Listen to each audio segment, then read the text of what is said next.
Herzlich willkommen zu Alltag Deutsch Podcast. Hallo zusammen, schön, dass ihr wieder eingeschaltet habt. Genau, heute ist Tag 197. Wahnsinn, fast 200. Ja, absolut. Thema: Empathie. Wir lernen 15 wichtige Wörter für den Alltag. Und das ist wirklich ein sehr, sehr wichtiges Thema für das Zusammenleben, finde ich. Richtig, aber bevor wir so richtig in die Tiefe gehen, haben wir natürlich noch unsere kleine Übung für euch. Genau. Heute zeigen wir euch eine sehr effektive Methode, um eure Aussprache zu verbessern. Shadowing. Beim Shadowing sprecht ihr fast gleichzeitig mit dem Sprecher. Klingt spannend. Ist es auch. Hier sind 3 einfache Schritte. Okay, was ist der erste? Schritt 1: Zuhören. Hört zuerst nur zu. Achtet auf die Aussprache, die Betonung und die Pausen. Denkt nicht an Grammatik, hört nur den Klang. Also wirklich erstmal das Gefühl für die Sprache bekommen. Genau. Und dann kommt Schritt 2, mitsprechen. Jetzt sprecht ihr mit. Versucht genauso zu sprechen wie der Sprecher. Achtet auf Tempo, Stimme und Gefühl. Das stelle ich mir am Anfang vielleicht ein bisschen ungewohnt vor. Ja, aber das wird besser. Und dann kommt auch schon Schritt 3, aufnehmen. Nehmt euch selbst auf, vergleicht eure Stimme mit dem Original. So erkennt ihr eure Fehler und könnt euch verbessern. Ein super Tipp, ja. Wichtig ist auch, bitte lest nicht nur still mit. Shadowing funktioniert nur, wenn ihr laut sprecht. Euer Mund muss die Bewegungen trainieren. Bleibt bis zum Ende, dort hört ihr unsere Mini-Story. Genau. Und da könnt ihr das Ganze dann direkt ausprobieren. Also gut, dann lass uns mal mit unserem heutigen Hauptthema starten. Empathie. Warum ist das eigentlich im Alltag so extrem wichtig? Also gerade wenn wir an das Büro oder die Familie denken. Ja, weißt du, das ist im Grunde das absolute Fundament menschlicher Beziehung. Egal, ob du mit dem Chef sprichst oder mit deiner Schwester streitest. Wenn dieses Fundament fehlt, dann bricht die Kommunikation einfach zusammen. Okay, dann schauen wir uns doch direkt mal unser erstes Wort an. Das ist auch gleich unser Rahmenthema. Das erste Wort ist die Empathie. Richtig, das bedeutet ganz einfach Mitgefühl oder die Fähigkeit, sich in andere Menschen einzufühlen. Auf Englisch sagen wir Empathy. Empathy. Okay. Und eng damit verbunden ist direkt unser zweites Wort, nämlich das Verständnis. Ja, Verständnis, das brauchen wir ständig. Genau, das ist die Fähigkeit, die Absichten, die Fehler oder auch die Gefühle anderer zu begreifen und dann auch zu akzeptieren. Die englische Übersetzung hierfür ist Understanding, manchmal auch Empathy, je nach Kontext. Also wenn ich da an den Alltag denke, stell dir vor, ein neuer Kollege fängt an. Ne? Ja. Und der macht am ersten Tag direkt einen großen Fehler am Computer. Da sollte man doch als Team am Anfang viel Verständnis für diesen Fehler aufbringen. Absolut. Man sagt dann, ich habe Verständnis für deine Situation, du bist ja neu hier. Genau, und um dieses Verständnis zu haben, muss man ja oft auch mal, man sagt immer so schön, durch die Brille des anderen schauen, oder? Ja, das ist eine super Metapher. Und das bringt uns direkt zu Wort Nummer 3, die Perspektive. Sachlich gesehen ist das einfach der Blickwinkel, aus dem man etwas betrachtet.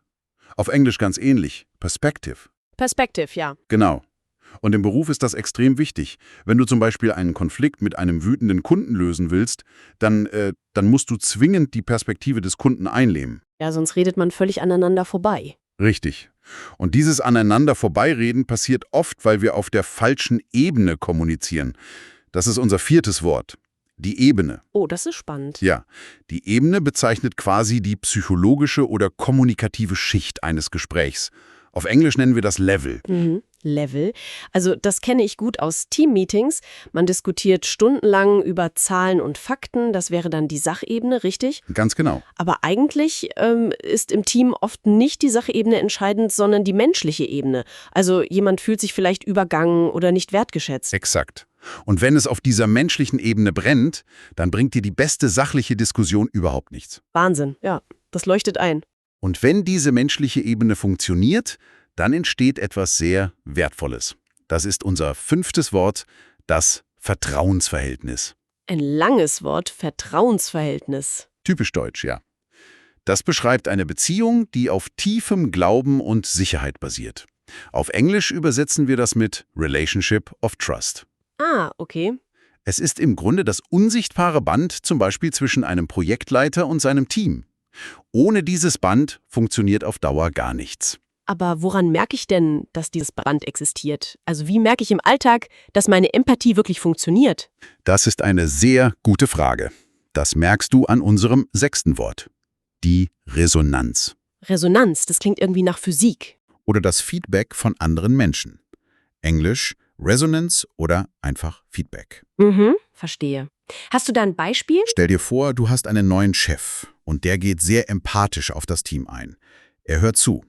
Diese empathische Art stößt dann im Team auf eine sehr positive Resonanz.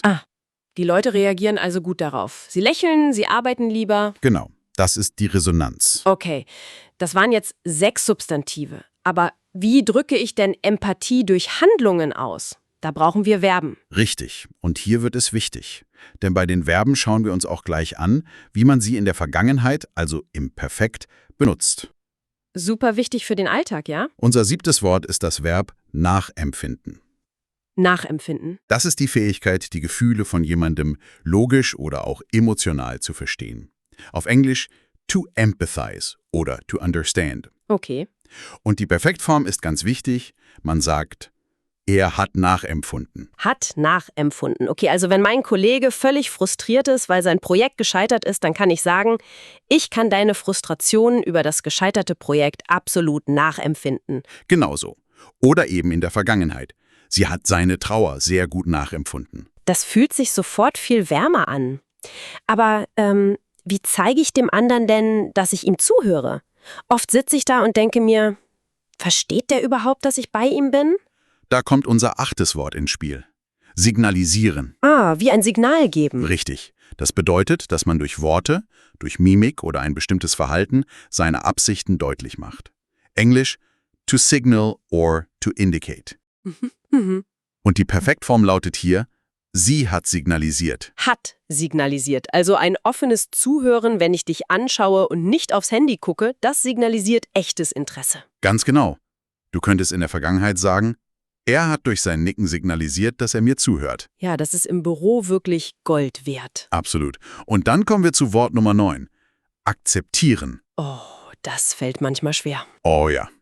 Akzeptieren bedeutet, Situationen oder auch die Meinungen von anderen ohne Widerstand anzunehmen. Auf Englisch to accept. Okay. Die Perfektform ist einfach. Er hat akzeptiert. Hat akzeptiert. Also wenn ein Kollege sagt, ich möchte heute nicht darüber reden, mir geht's nicht gut, dann muss ich seine persönlichen Grenzen strikt akzeptieren. Richtig. Du könntest dann später sagen, ich habe seine Entscheidung voll und ganz akzeptiert. Das zeigt wahre Größe. Ja, das stimmt. Das ist nicht immer leicht, aber super wichtig. Bevor wir jetzt zu den nächsten Worten kommen, lass uns kurz durchatmen. Genau. Wenn euch unser Podcast beim Deutschlernen hilft, dann abonniert gern unseren Kanal und gebt uns einen Daumen nach oben. Ja, das würde uns wirklich sehr freuen. Also, wir haben jetzt darüber gesprochen, dass wir Gefühle nachempfinden und Grenzen akzeptieren sollen.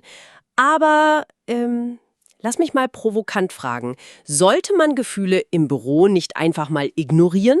Also, wir sind ja da, um zu arbeiten, ne? Das ist eine Einstellung, die man oft hört. Und das bringt uns zu Wort Nummer 10. Ausblenden. Ausblenden. Das bedeutet, etwas bewusst nicht zu beachten oder mentale Störungen einfach zu ignorieren. Auf Englisch to block out oder to ignore. Okay, und die Perfektform? Die Perfektform lautet, er hat ausgeblendet. Hat ausgeblendet. Aber, und das ist die Warnung, das funktioniert fast nie. Wenn sich 2 Kollegen streiten, darf ein Mediator die emotionalen Zwischentöne bei diesem Streit auf gar keinen Fall ausblenden. Verstehe. Wenn er das tut, wird der Streit eigentlich nur noch schlimmer, oder? Genau. Wenn er sagt, er hat die Gefühle einfach ausgeblendet, dann eskaliert die Situation oft komplett. Okay, das leuchtet ein. Man muss also alles mit einbeziehen. Genau das. Und das ist direkt unser 11. Wort. Berücksichtigen. Ein weiteres typisch deutsches langes Wort. Berücksichtigen. Ja. Es bedeutet, dass man die Bedürfnisse und Gefühle anderer bei seinen eigenen Entscheidungen einplant. Englisch to take into account. To take into account. Die Perfektform ist, er hat berücksichtigt. Hat berücksichtigt. Da habe ich ein tolles Beispiel aus dem Büro. Urlaubsplanung. Oh ja, das klassische Drama. Genau. Bei der Urlaubsplanung müssen einfach die Wünsche aller Mitarbeiter berücksichtigt werden. Wenn der Chef das gut macht, sagt das Team später, Er hat alle Wünsche berücksichtigt. Perfektes Beispiel. Und damit so eine Urlaubsplanung ohne Streit funktioniert, braucht man eine bestimmte Eigenschaft. Das ist Wort Nummer 12. Ein Adjektiv. Einfühlig. Feinfühlig. Das klingt schon so, als müsste man sehr vorsichtig sein. Ja, es bedeutet, sensibel zu handeln und ein Gespür für die emotionalen Zustände anderer zu haben. Auf Englisch sagen wir tactful oder sensitive. Mhm, sensitive. Das ist besonders wichtig für Führungskräfte. Wenn ein Chef ein schwieriges Mitarbeitergespräch führen muss, dann muss er extrem feinfühlig vorgehen. Definitiv. Und was ist mit den normalen Kollegen untereinander? Da brauchen wir Wort Nummer 13. Rücksichtsvoll. Rücksichtsvoll. Ja, das bedeutet, dass man auf die Bedürfnisse anderer achtet. Englisch considerate oder thoughtful. Das ist doch gerade im Großraumbüro so extrem wichtig, ne? Absolut. Wenn einer laut telefoniert, stört das alle anderen. Wenn man aber rücksichtsvoll ist, geht man vielleicht in einen anderen Raum. Das reduziert den Stress für das gesamte Team enorm. Sehr gutes Beispiel. Und um überhaupt rücksichtsvoll sein zu können, muss man erst einmal merken, was los ist. Dafür muss man, und das ist Wort 14, aufmerksam sein. Aufmerksam. Das heißt, konzentriert zuzuhören und Details zu bemerken. Englisch attentive. Mhm. Ein aufmerksamer Kollege merkt zum Beispiel sofort, wenn jemand anderes unter starkem Stress steht. Selbst wenn derjenige gar nichts sagt. Weil er vielleicht an seiner Körpersprache sieht, dass er verspannt ist? Richtig. Er ist eben sehr aufmerksam. Okay, jetzt haben wir unglaublich viel über Emotionen, über Gefühl und Sensibilität gesprochen.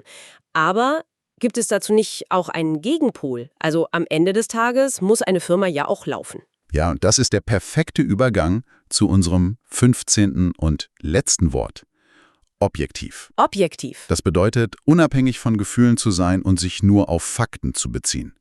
Englisch objective. Also das klassische rationale Denken. Genau. Und das Fazit ist eigentlich: Trotz aller Emotionalität im Team muss man ein fachliches Problem am Ende vollkommen objektiv analysieren können. Ah, ich verstehe. Die Empathie hilft mir also, den Konflikt zu beruhigen, damit wir danach wieder objektiv arbeiten können. Besser hätte ich es nicht zusammenfassen können. Wunderbar. Das waren unsere 15 Wörter. Und um zu zeigen, wie das alles zusammenhängt, haben wir jetzt unsere kleine Geschichte für euch. Genau. Hört genau zu, wie die Wörter im Alltag verwendet werden. Also, Kollege Thomas sitzt in einem lauten Großraumbüro. Er ist frustriert und wirklich gestresst wegen eines gescheiterten Projekts. Mhm, Und niemand scheint seine Perspektive zu sehen. richtig. Alle sind einfach zu unaufmerksam.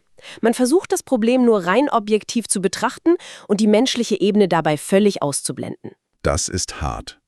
Thomas hat in diesem Moment das Gefühl, dass ihm jegliche Empathie und jedes Verständnis fehlt, oder? Genau das. Sein Frust wächst und das Vertrauensverhältnis im Team droht komplett zu kippen. Oh, das ist gefährlich. Aber es gibt doch sicher jemanden, der das merkt. Ja. Kollegin Sarah bemerkt das. Sie handelt total feinfühlig und extrem rücksichtsvoll. Was macht sie genau? Sie nimmt sich Zeit, sie hört zu und signalisiert ihm echtes Interesse. Sie sagt ihm, dass sie seine Frustration über das Projekt absolut nachempfinden kann. Sehr gut. Und sie lernt auch, seine persönlichen Grenzen an diesem Tag einfach zu akzeptieren. Und in der Zukunft? Bei der nächsten Entscheidung im Team wird sie seine Bedenken definitiv berücksichtigen. Und ich wette, diese Art stößt auf eine sehr positive Resonanz, oder? Ja, eine so positive Resonanz, dass sich das gesamte Arbeitsklima wieder entspannt. Eine schöne Geschichte. Und sie zeigt perfekt, wie wichtig diese Wörter im Berufsalltag sind. Auf jeden Fall. So, und jetzt haben wir noch eine wichtige Information für euch, liebe Zuhörer. Unsere B1-Reihe läuft noch bis Tag 200. Wahnsinn, wir sind fast am Ziel. Ja, es bleiben wirklich nur noch 3 Folgen bis zum Abschluss dieser Reihe. Und wie geht es dann weiter? Danach machen wir eine kleine Pause von 4 Wochen. In dieser Zeit könnt ihr die bisherigen Folgen wiederholen, die Wörter festigen und eure Aussprache weiter trainieren. Das ist eine super Gelegenheit, um das Shadowing nochmal zu üben. Ganz genau. Und anschließend starten wir dann direkt mit unserer neuen B2-Reihe. Oh, B2. Da brauchen wir natürlich eure Hilfe. Schreibt uns doch bitte eure Wünsche für B2 in die Kommentare. Ja, das wäre toll. Welche Themen interessieren euch besonders? Welche Grammatikthemen bereiten euch vielleicht noch Schwierigkeiten? Und welche Alltagssituationen sollen wir für euch behandeln? Genau. Welche Anforderungen habt ihr an die B2-Reihe? Sagt es uns. Wir lesen eure Kommentare und versuchen, eure Wünsche und Anforderungen bei der Planung unserer B2-Reihe möglichst gut zu berücksichtigen. Da freuen wir uns schon sehr drauf. Vergesst nicht, abonniert den Kanal und gebt einen Daumen nach oben. Morgen sprechen wir über... Lebensqualität. Oh, das wird auch ein sehr schönes Thema. Vielen Dank fürs Zuhören. Bis morgen bei Alltag Deutsch Podcast. Tschüss und einen schönen Tag noch.